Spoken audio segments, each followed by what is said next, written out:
no programa de hoje, 9 milhões de brasileiros deixaram de comer na pandemia por não terem dinheiro. Mercado está de olho nas estatais brasileiras e a Agência Brasil retira do ar conteúdos sobre o golpe militar. Estes destaques você vê hoje no programa Dois Pontos. Olá, como vão todos? Está começando mais um programa Dois Pontos aqui pela Repórter Nordeste TV, iniciativa do portal repórternordeste.com.br. Aqui do meu lado, a cientista social e escritora Ana Cláudia Laurindo, e vamos conversar um pouco sobre os principais assuntos que estão circulando pelas redes sociais, como, por exemplo, Ana Cláudia Laurindo, 9 milhões de brasileiros deixaram de comer nesta pandemia porque não tinham dinheiro. É interessante perceber que esse debate sobre a comida, ele esbarra mais uma vez naquela questão do auxílio emergencial que o governo federal queria pagar de R$ 200 e que, através de uma articulação da oposição no Congresso Nacional, se aumentou para R$ 600. Imagine, se 9 milhões de pessoas, mesmo nessas condições de R$ 600, elas não tinham dinheiro para comer durante a pandemia no Brasil, imagine se fosse R$ 200. Olá, Odilon. É um prazer continuar ao seu lado, desenvolvendo este trabalho numa parceria com você, internauta, que também nos incentiva a continuar. Conversar sobre alimentação no Brasil é algo que nos remete à ideia de que comer é sim um ato político.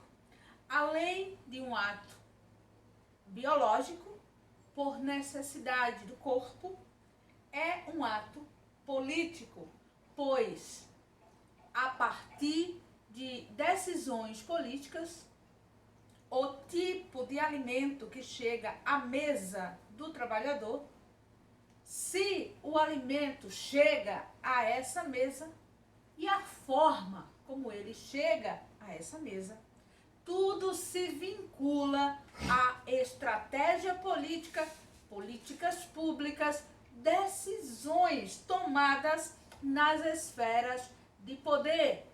Nos faz lembrar aquele conhecido poema de Bertold Brecht sobre o analfabeto político. Porque ele diz que o analfabeto político, ele não sabe que o preço do feijão, ele necessita de decisões políticas. A política decide o que nós conseguimos comprar, se nós conseguiremos comer de uma maneira muito contundente. É claro que, por se tratar de uma atividade considerada corriqueira, afinal de contas, existe um elemento instintivo. Comer também é um elemento instintivo, porque o corpo pede a alimentação para ser transformada em energia e o mercado utiliza essa energia como tração, como movimento de criação, de transformação, gerando riqueza. Olha como tudo se conjuga, como tudo está alinhado em um mesmo tipo de interesse, sempre político e econômico.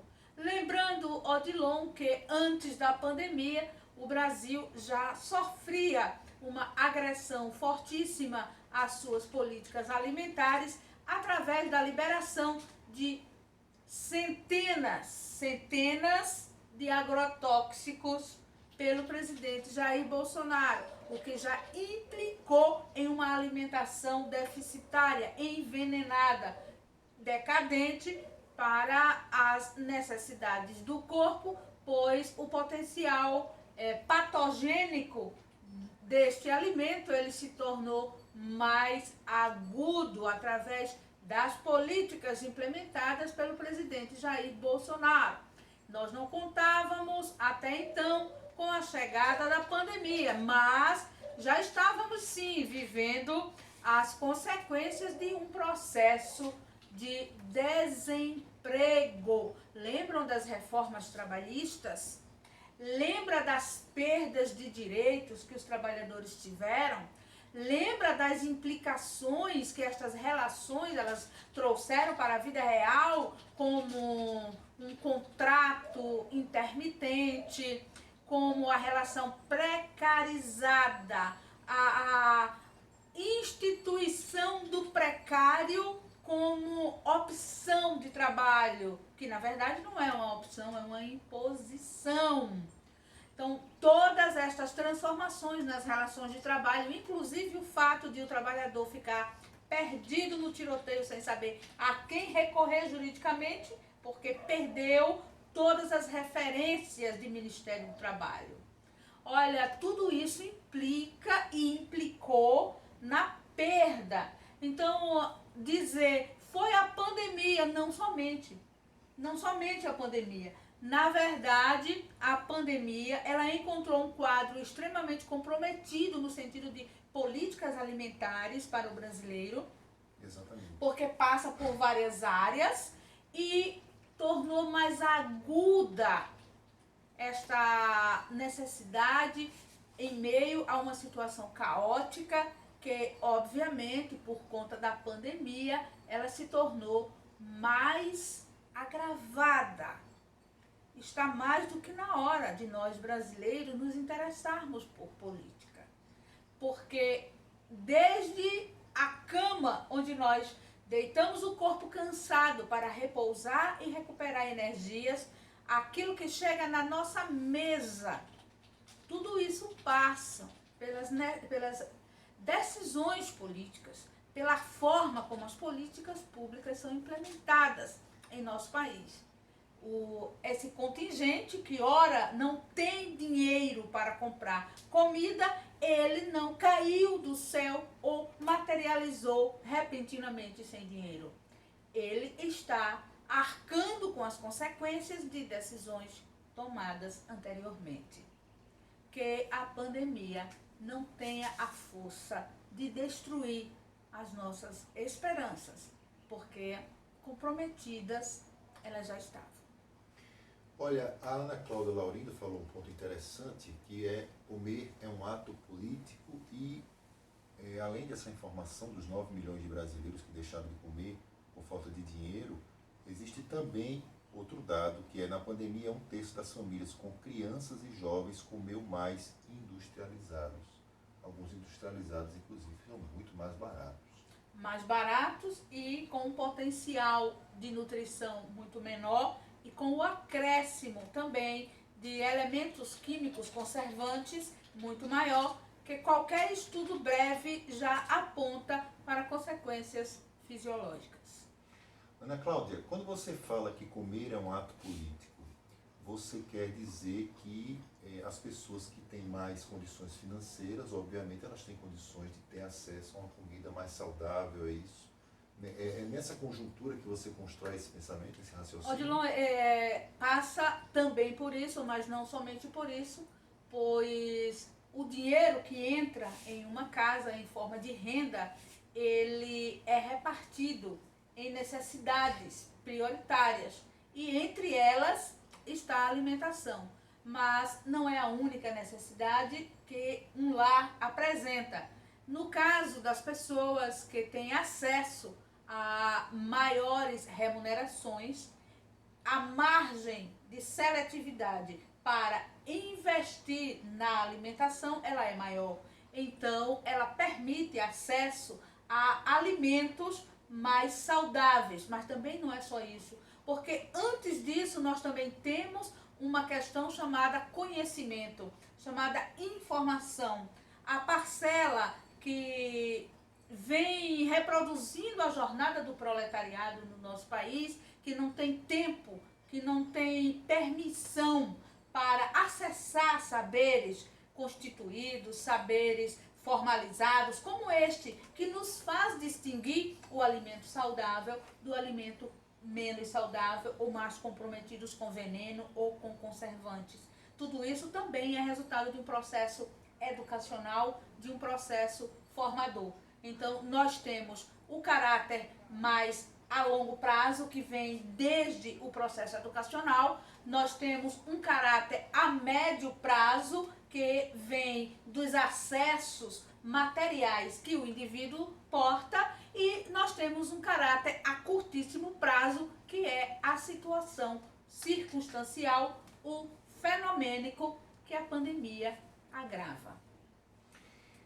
Olha, o mercado está de olho nas estatais brasileiras. Esse debate ele ficou muito mais aceso nas últimas semanas com a greve dos Correios, a movimentação que os trabalhadores dos Correios estão fazendo, também por causa da greve, da possibilidade ventilada pelo governo federal de venda da estatal, mas não só isso, também existe uma questão que envolve acordo trabalhista, mas o centro de toda essa situação é exatamente a venda dos Correios. Existe, é claro, uma pressão enorme para a venda da Petrobras, só que a estratégia que vem sendo adotada pelo governo federal, que inclusive é muito semelhante ao que ele vem fazendo com a Caixa Econômica Federal, é você vender as subsidiárias, ou seja, as empresas que são ligadas, no caso da Petrobras e no caso da Caixa Econômica Federal.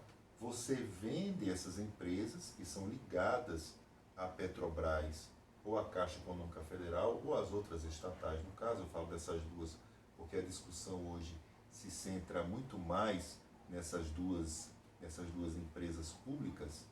Você vende e depois você coloca o lance final pela Petrobras e pela Caixa, que geralmente é um valor considerado muito pequeno. Aos poucos o Brasil vai convencendo o próprio Brasil de que é preciso se desvencilhar da coisa pública, porque a natureza privada, ou o que é privado, se torna ainda melhor na cabeça das pessoas em relação à qualidade, em relação à gestão, etc. Só que quando a gente observa o funcionamento de serviços que já são privatizados no Brasil, percebemos que a lógica não é bem essa. Não é isso, Ana Cláudia Laurinda? Odilon, se as privatizações que já se efetivaram no nosso país, elas mostraram em efeito material, em efeito em coisas concretas, que não houve melhora na prestação de serviço, no atendimento, na qualidade do serviço, mas houve encarecimento do serviço. Hoje nós temos um fato ainda a considerar com relação a esse desmonte planejado do bem público e a perseguição que se alia ao funcionalismo público, ao servidor público, que é um trabalhador de carreira. Esta perseguição, ela prevê, justo, que ao transferir a empresa estatal para a área privada, a médio prazo, há uma desobrigação do Estado para com servidores destas empresas, porque não haverá renovação, não haverão concursos, não haverão contratos com vistas a satisfazer as necessidades que elas apresentam de mão de obra. Porém, para nós brasileiros, que estamos em um período de diminuição da possibilidade de trabalho, olha bem o que a questão da privatização das estatais, ela também traz para esta área. Nós estamos sob uma política de desmonte de direitos trabalhistas. Nós estamos sob uma política onde a supremacia do patronato define todo tipo de relação, porque o governo Jair Bolsonaro, ele aposta em uma relação de negociação entre patrão e trabalhador. Nós já sabemos por experiência para onde convergem estas águas, ou seja, o patrão estará sempre com a razão, sempre com o poder de decisão. a diminuição do fluxo de empregabilidade, com certeza, faz parte deste pacote e vem implícito. Então, nós estaremos, enquanto nação, fadados a ter serviços de menor qualidade, maior preço e uma proporção diminuída da empregabilidade. Emprego através de concurso público tem sido, na história do nosso país, uma brecha para a mobilidade social. Imagina que existem famílias que herdam a miséria construída e mantida desde o período da colônia. Quando membros destes grupos conseguem enfrentar todos os obstáculos que são colocados em seus caminhos, adquirem a formação básica mínima para participar de concursos, ou se qualificam dentro da formação média e máxima que existe, entra num quadro de funcionalismo, ele provoca um movimento naquele nicho em questão de mobilidade social, em questão de acesso, de mais acesso ao dinheiro. É um movimento muito rápido. Que geralmente, Odilon, ocorre de haver uma transferência, por exemplo, do filho que faz isso e ele consegue auxiliar os pais já em um processo de envelhecimento, ou seja, não conta somente com aquele dinheiro de aposentadoria, mas já existe um filho, uma filha ou mais de um que estão ali fortalecendo aquele núcleo. Então, as vias do concurso público, historicamente, têm sido o único acesso para a mobilidade social permitido a famílias de baixa renda no nosso país. Quando esta via ela é diminuída, o que se abre na frente destes caminhos são as vias da disputa corpo a corpo. Nesta disputa, neste tipo de competitividade, nós sabemos, por experiência também, que elementos da política eleitoreira, eles costumam se cruzar, Odilon. E é aí onde o indivíduo que tenha menos poder de barganha, ele continua com mais dificuldade de mobilidade social. Todos esses elementos exatamente dentro dessa situação das estatais. Você perceba como um fato ele movimenta outros. Não é somente a estatal privatizada e acabou. São inúmeras histórias que serão mexidas, remexidas, atrapalhadas, contidas. São perspectivas natimortas para muitos de nós, brasileiros. Será à toa, Odilon, aquele movimento ferrenho chamado de concurseiros, que no período em que o Brasil foi gerido pelos governos petistas, ele se tornou efervescente? Não, não foi à toa. Inclusive, o Brasil inteiro sentiu o impacto positivo destes contratos de funcionalismo via concurso, através da implementação de uma política de incentivo ao fortalecimento das empresas estatais através de concursos, adquirindo mão de obra renovada, com mais empenho, mais qualificação, inclusive. O nosso país hoje, ele já pode começar a se arrepender do que fez com as urnas em 2018, porque foi determinante para que esta situação ela se agravasse e o futuro ficasse tão incerto. Interessante esse aspecto levantado pela Ana Cláudia Laurindo em relação ao que está por trás de toda essa maquinaria que envolve a privatização, ela com um olhar em cima exatamente do servidor público, a questão da estabilidade, a questão da concorrência, digamos assim, em uma tentativa de igualdade de condições através de provas, etc, mesmo a gente sabendo que as condições de cada candidato elas são muito diferentes entre si, o candidato mais rico, o candidato mais pobre, mas, digamos assim, que a disputa, ela tenta, de alguma forma, igualar esse processo. Ainda é uma igualdade muito questionável, mas, pelo menos, é um avanço desse patamar. Mas é interessante a gente perceber um ponto. Nessa quinta-feira, o Jair Bolsonaro, o presidente Jair Bolsonaro, ele esteve visitando as obras de ampliação da pista do aeroporto de Foz do Iguaçu, lá no Paraná. O que é que chama a atenção, Ana Cláudia? É que esse aeroporto ele está na lista dos que serão privatizados no Brasil. Sim. Interessante, acontece o seguinte, o poder público, ele investe pesado financeiramente para poder recuperar aquele bem público, aquele órgão público que vai ser, no caso do aeroporto lá de Foz do Iguaçu, que vai ser privatizado. Pois bem, ele vende o aeroporto, mas quando ele vende o aeroporto ou qualquer outro patrimônio público, Ana Cláudia, ele sempre é vendido, na maioria das vezes, por um valor muito abaixo do que foi investido ali naquela obra. E é interessante perceber também que não existe nenhum interesse dos órgãos de investigação no Brasil de saber o porquê desse tipo de lei do mercado, uma lei tão estranha de mercado, prevalecer.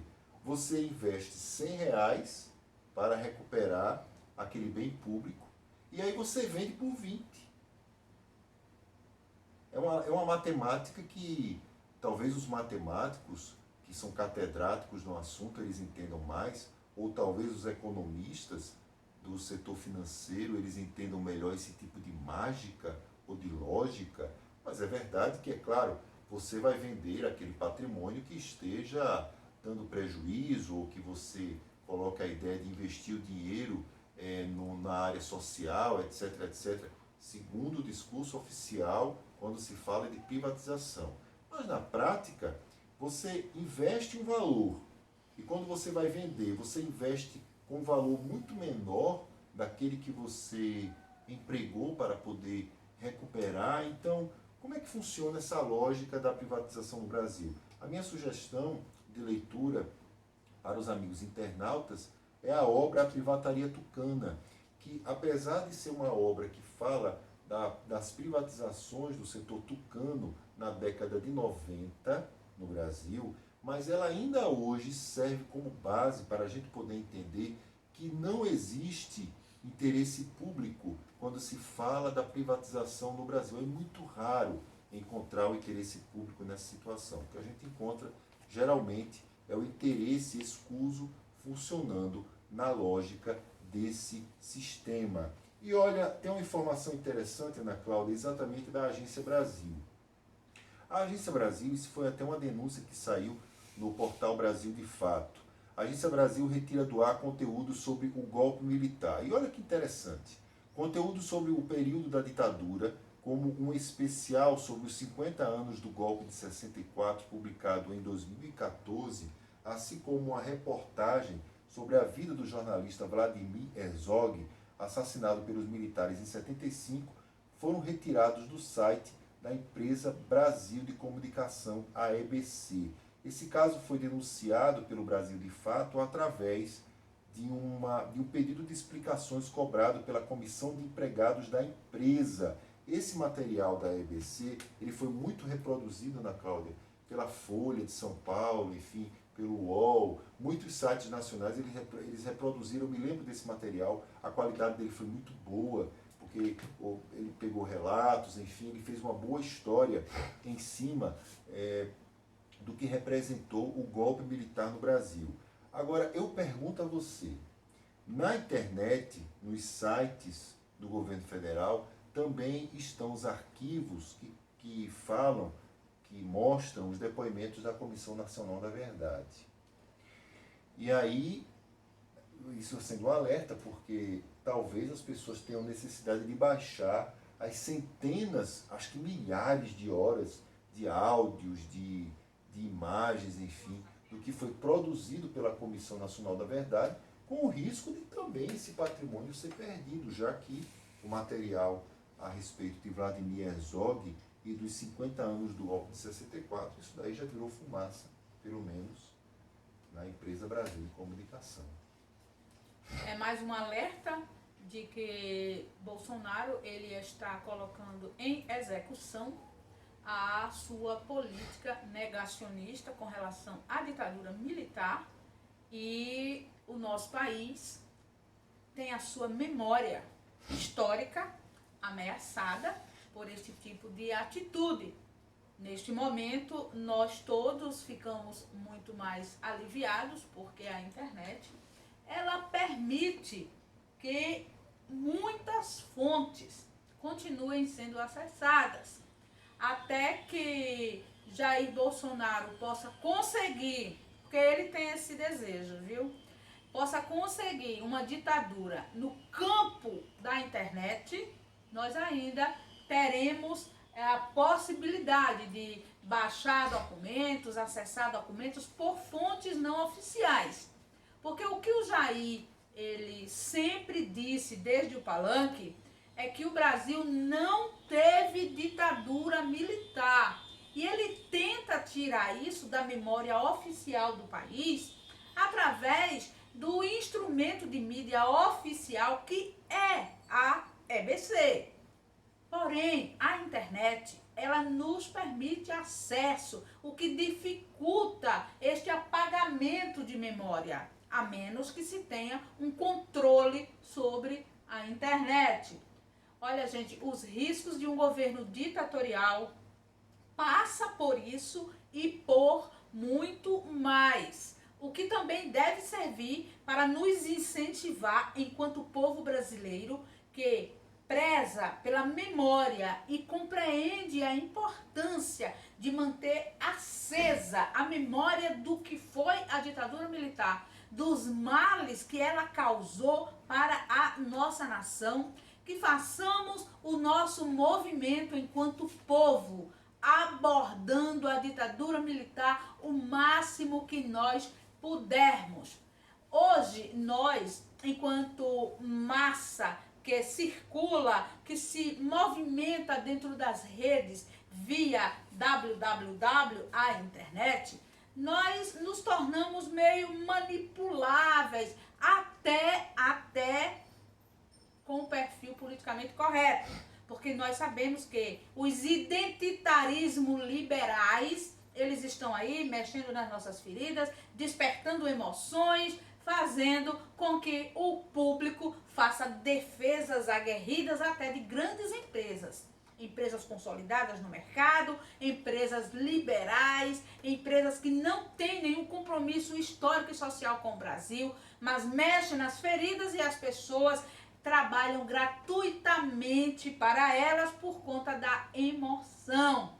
No caso, não deve ser esta emoção que aflora insana, mas uma emoção vinculada a um senso de pertença, a um senso de nacionalidade coerente, madura, que nos faça amar, sim, todos aqueles que deixaram o sangue no solo da pátria em defesa da liberdade de expressão.